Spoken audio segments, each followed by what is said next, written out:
मिला है उसे धर्म के अनुसार करो, भगवत समर्पित कर दो, वो यज्ञ हो जाएगा, उसका फल मिलेगा तुम्हें, आनंद, भगवत प्राप्ति, महासुख। कर्म वही है, पर जब अहंकार से प्रेरित होकर अपने लिए करते हो सुसुख वांछा, तो उसमें अधर्म वृत्ति बढ़ जाती है। अधर्म वृत्ति निश्चित आपको भोगना पड़ेगा। यदि भगवान की शरण में हो जाओ, अबलो नशानी अबना नशई हो, वो कृपा करे तो सब क्षमा हो जाए। वो कह रहे कि हम तो हम सर्वपापेभ्यो मोक्षयिष्यामि मा शुचा, नहीं तो आपका जो कर्म प्रकाशित नहीं हुआ है और आपने पाप कर्म किया वो गुप्त है, वो नष्ट नहीं हुआ, वो भयंकर रूप रख के तैयार है, अपने समय पे तुम्हें नष्ट कर देगा। एक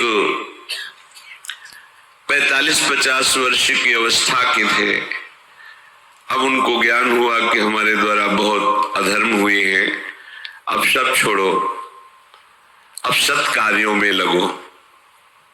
तो उनके सामने एक स्वर्णकार का मकान था, वो बहुत ही कपटपूर्ण व्यवहार करता था, भोले भाले लोगों को असली स्वर्ण लेकर के केवल स्वर्ण का लेप करके अलंकार बेचता।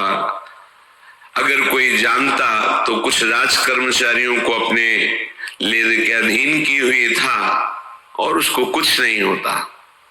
तो जो राज कर्मचारी उसके रहस्य को जानते थे वो रात में ड्यूटी देते थे।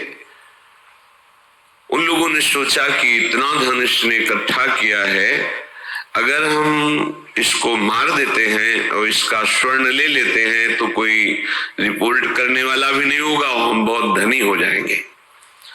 अधर्माचरण करने वाला कभी सुखी नहीं हो सकता।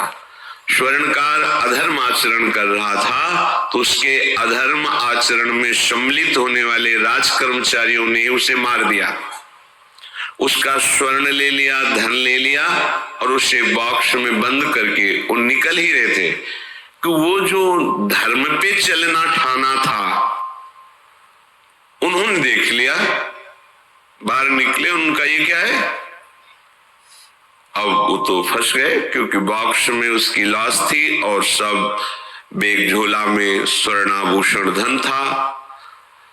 उन्होंने तुरंत उसको कहा, आवाज मत दीजिएगा, देखो हम तुम्हें हिस्सा दे देंगे, ये जो धन हमारे पास है इसको हम 3 हिस्से में बांट लेंगे और इसको हम नष्ट कर देते हैं, कोई जानेगा नहीं, हम राज कर्मचारी हैं, किसी तरह का फसाव नहीं होगा। उन्होंने कहा, ये मैं अधर्म का कार्य नहीं कर सकता, मैं तो अब हल्ला मचाऊंगा, सबको बुलाऊंगा और बताऊंगा कि तुमने इसकी हत्या की है और इसका धन अपहरण कर रहे थे। और राज कर्मचारी, उन्होंने सोचा हमारी ड्यूटी भी जाएगी, धन भी जाएगा, सजा भी मिलेगी। दोनों ने इशारे में ही बात कर ली और हल्ला मचा के दौड़ पाए, पकड़ो इसे, पकड़ो, जाने न पाए, उसे पकड़ लिया। लोग इकट्ठा हुए, क्या हुआ, देखो ये धन अपहरण करके जा रहा था, इसकी हत्या कर दी। तो हम लोग गश्त लगा रहे थे तो हमें शंका हुई, आए तो देखा ये पकड़ा गया, जो धर्म से चल रहा था उसको पकड़ लिया।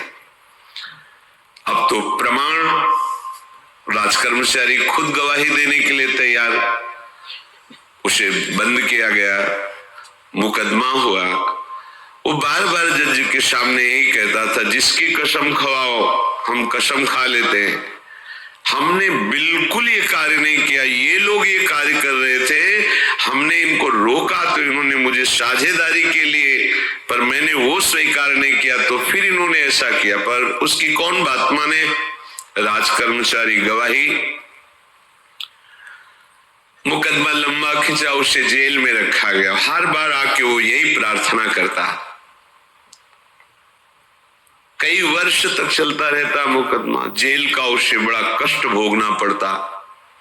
वो विचार करता कि मैं अगर हिस्सा ले लेता तो बच जाता, लेकिन धर्म से चल रहा था तो देखो मुझे कष्ट भोगना पड़ा। मुझे लगता है भगवान के दरबार में न्याय नहीं है, धर्म रक्षा नहीं करता, ऐसा लगता है।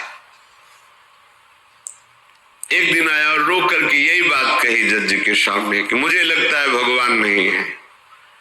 क्योंकि मैं बार बार सत्य को साक्षी करके कहता हूं कि मैंने ये कर्म नहीं किया और मुझे दंड दिया जा रहा है, मुझे क्लेश दिया जा रहा है धर्म से चलने के कारण।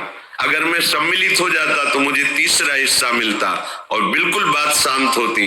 ये क्या धर्म है, कहां भगवान है?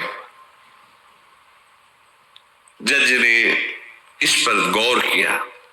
कई वर्ष वो जेल भोगता रहा, मुकदमा चलता रहा। तब जज ने गौर किया कि बार बार ये कहता है इसकी जांच की जाए।